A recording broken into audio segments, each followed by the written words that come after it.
하나님 말씀 에스라 1장 1절에서 11절 말씀입니다.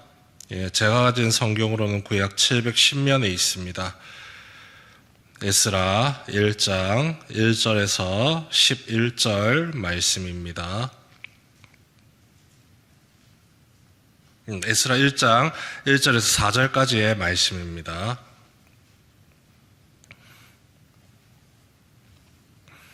한 절씩 교독합니다. 바사왕 고레스 원년에 여호와께서 예레미야의 입을 통하여 하신 말씀을 이루게 하시려고 바사왕 고레스의 마음을 감동시키심에 그가 온 나라에 공포도 하고 조서도 내려 이르되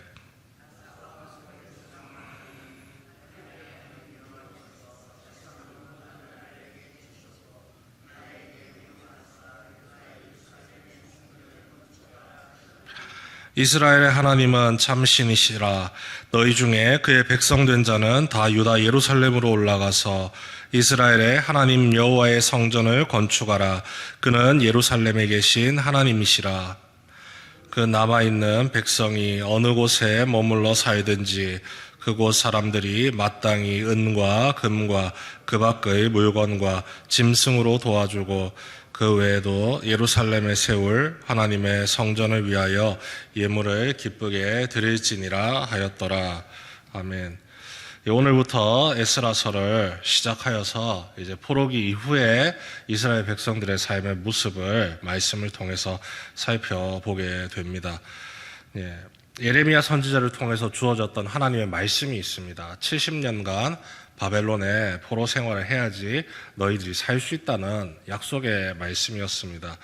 그 약속을 믿지 못하고 자신들의 뜻을 쫓아 나아갔기에 강제로 바벨론에 정복을 당하고 포로로 잡혀갔던 이스라엘 백성들이었지만 하나님의 약속의 시간이 흘러서 그 70년이 채워졌을 때 이스라엘 백성들을 향한 하나님의 구원의 손길이 이렇게 에스라서 말씀을 통해서 베풀어지고 있습니다.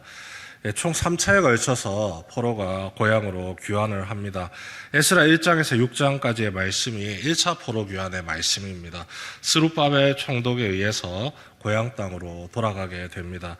그리고 에스라서지만 에스라가 본격적으로 등장하는 시기는 에스라서 6장부터입니다. 6장에서 10장까지 에스라를 통한 2차 포로 귀환의 내용이 나오고 그 다음에 이어지는 느헤미야 성경이 3차 포로 귀환의 내용을 담고 있습니다. 나라가 바뀌었습니다. 바벨론에 의해서 포로로 잡혀갔는데 이 이스라엘 백성들이 풀려지는 시기는 바사라고 이야기하는, 성경에서 바사라고 말하는 페르시아 제국의 황제였던 고레스가 칙령을 세우고 이 이스라엘 백성들을 본래 고향 땅인 유다 땅으로 돌려보내게 됩니다.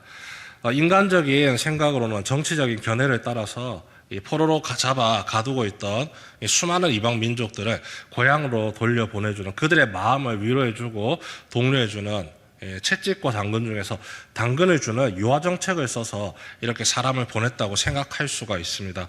하지만 오늘 성경 말씀을 보시면 이게 단순하게 사람의 생각을 따라서 정치를 편하게 하기 위해서 유다 백성들을 고향으로 돌려보냈다, 이런 생각이 들지 않을 정도로 굉장히 좀 독특한 말씀의 내용을 담고 있죠. 우리 1절 말씀 다시 한번 읽어보도록 하겠습니다. 에스라 1장 1절 말씀입니다. 함께 읽습니다. 바사왕 고레스 원년에 여호와께서 예레미야의 입을 통하여 하신 말씀을 이루게 하시려고 바사왕 고레스의 마음을 감동시키심에 그가 온 나라에 공포도 하고 조서도 내려 이르되, 하나님께서 고레스 왕의 마음을 움직이셨다는 사실을 분명하게 기록을 하고 있습니다. 하나님의 약속의 뜻을 이루기 위해서죠. 여기까지는 괜찮습니다. 충분히 하나님께서 그 약속을 이루시려고 유다 백성들을 다 고향으로 방면하겠다, 이렇게 이야기하도록 만드실 수 있습니다. 하지만 그 약속을 이루시려는 하나님의 선하신 계획, 하나님의 넘치는 사랑이 이 계획과 섭리 속에 들려 있기 때문에 그냥 빈손으로 보내지도 않고, 또 고레스의 마음이 단순하게 나의 정치적인 편의를 위해서 너희를 돌려보내는 것이 아니다라는 사실을 계속해서 말씀이 알려주고 있습니다. 2절 말씀입니다. 바사왕 고레스는 말하노니 하늘의 하나님 여호와께서 세상 모든 나라를 내게 주셨고 나에게 명령하사 유다 예루살렘의 성전을 건축하라 하셨나니, 하나님을 향해서 이렇게 고백을 하죠. 세상 모든 나라를 내게 주셨다. 이것까지도 사실은 인간적인 생각으로 충분히 가질 수 있습니다. 이 유다 백성들의 마음에 위로를 주기 위해서 그들이 섬기는 신을 띄워준다라고 표현을 할 수 있습니다. 그런데 마지막 구절을 보십시오. 유다 예루살렘의 성전을 건축하라 하셨나니, 이거는 조금 다른 문제죠. 사람들이 가장 민감하게 생각하는 돈이 들어가는 문제입니다. 돈만 들어가나요? 인력도 필요하고 시간도 굉장히 많이 걸리는 문제입니다. 그런데 성전을 건축하라고 하나님께서 내게 명령을 하셨기 때문에 나는 하나님의 명령을 따라서 너희들을 고향에 돌려보낸다. 고향에 돌려보내면서 빈손으로 보내지 않고 그 성전을 지을 수 있도록 재물도 보내고 인부도 보내고, 무엇보다도 바벨론의 느부갓네살 왕이 너희 나라를 멸망시키면서 빼앗아왔던 그 성전의 모든 기구도, 그 비싼 기구들도 다 돌려주겠다 이야기를 하는 겁니다. 성전의 기구가 전부 다 금으로 만들어져 있습니다. 순금으로 제작된 겁니다. 그게 얼마나 비싼데요. 그것을 가지고 자신의 왕궁의 창고를, 재정을 채우고 이 페르시아의 정치를 위해서 얼마든지 그 돈을 쓸 수도 있는데, 그의 마음이 단순하게 이런 돈 욕심 그리고 정치적인 편의를 위한 욕심으로 이런 일을 벌이는 게 아니라는 걸 알려주고 있는 거죠. 하나님께서 내게 명령을 하셨고 하나님께서 내게 이 나라를 주셨기 때문에 너희들의 신, 그 하나님만이 참 신이시기 때문에 내가 하나님의 뜻을 너희를 통해서 이룬다라는 것을 분명하게 이야기하죠. 3절 말씀에도 분명히 나와 있습니다. 이스라엘의 하나님은 참 신이시라, 진짜 신이시라, 그분만이 진정한 신이시라 이야기를 하죠. 그리고 유다 백성들이, 두려움에 빠져있는 유다 백성들, 저 사람이 왜 저럴까 걱정하고 근심하는 그 유다 백성들의 마음을 위로하는 말씀이기도 합니다. 그냥 단순히 왕의 변덕이 아니라 하나님이 명령하셨기 때문에 그 70년의 시간이 채워졌기 때문에 포로 생활에서 벗어나 고향으로 돌아갈 수 있다는 진정한 희망을 품게 하는 말씀이죠. 너희 중에 그의 백성된 자는 다 유다 예루살렘으로 올라가서 이스라엘의 하나님 여호와의 성전을 건축하라. 그는 예루살렘에 계신 하나님이시라. 이방의 왕이, 하나님에 대해서 제대로 알지 못하는 이방의 왕이 하나님에 대해서 이렇게 계속해서 이야기를 할 수 있다는 것, 하나님의 섭리, 하나님의 역사가 아니고서는 불가능한 일입니다. 고린도전서 12장 3절에서도 이렇게 말씀을 하고 있습니다. 성령이 아니고는 예수를 주라 시인할 수 없느니라. 하나님의 영이 아니고서는 하나님을 인정할 수가 없습니다.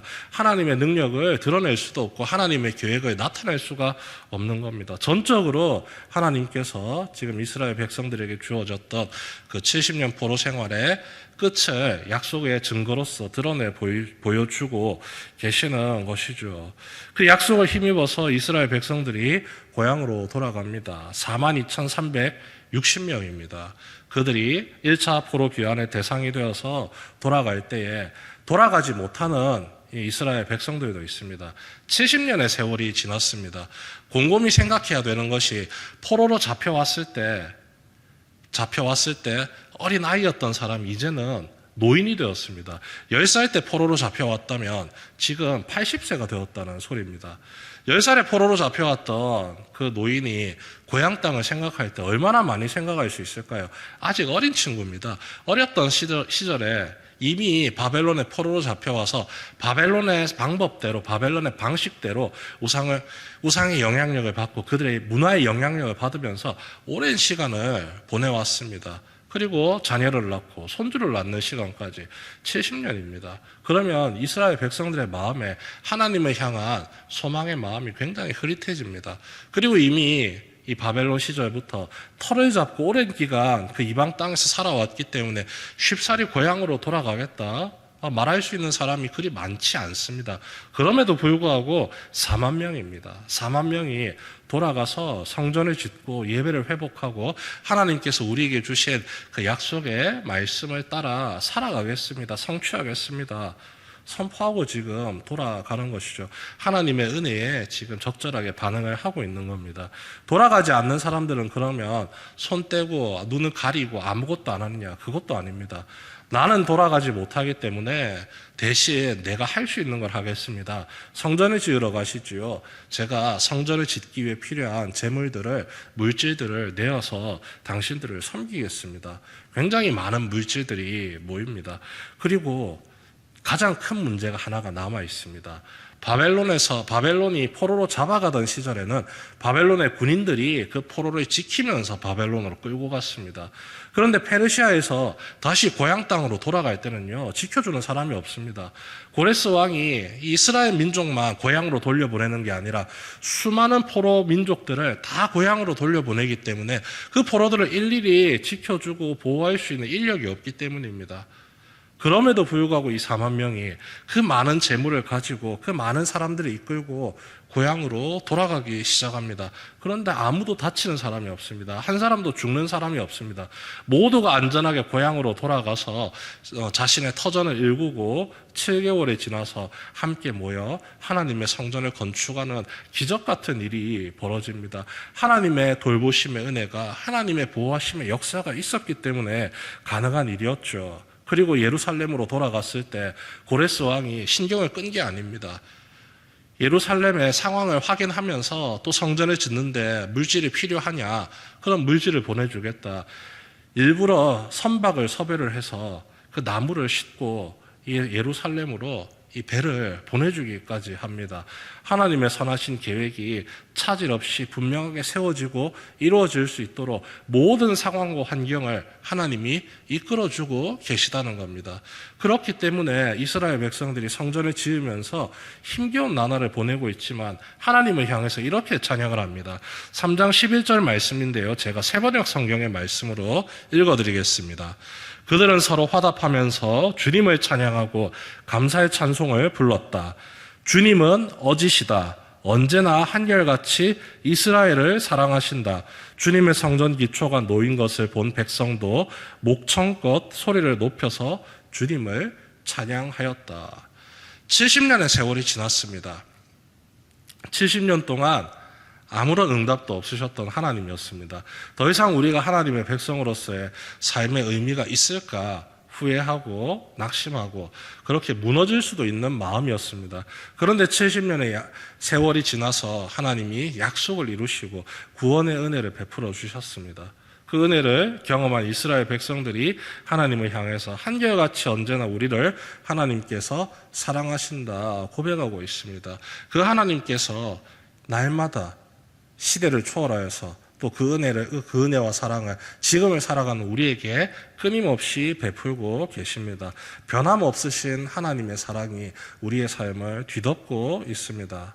어떤 어려움이 눈앞에 펼쳐져 있다 할지라도, 그리고 우리 삶에 주어진 문제가 여전히 해결되지 않은 채 계속 내 삶에, 내 마음속 깊은 곳에 응어리진 채 머물러 있다 할지라도 결코 낙심하지 마시기 바랍니다.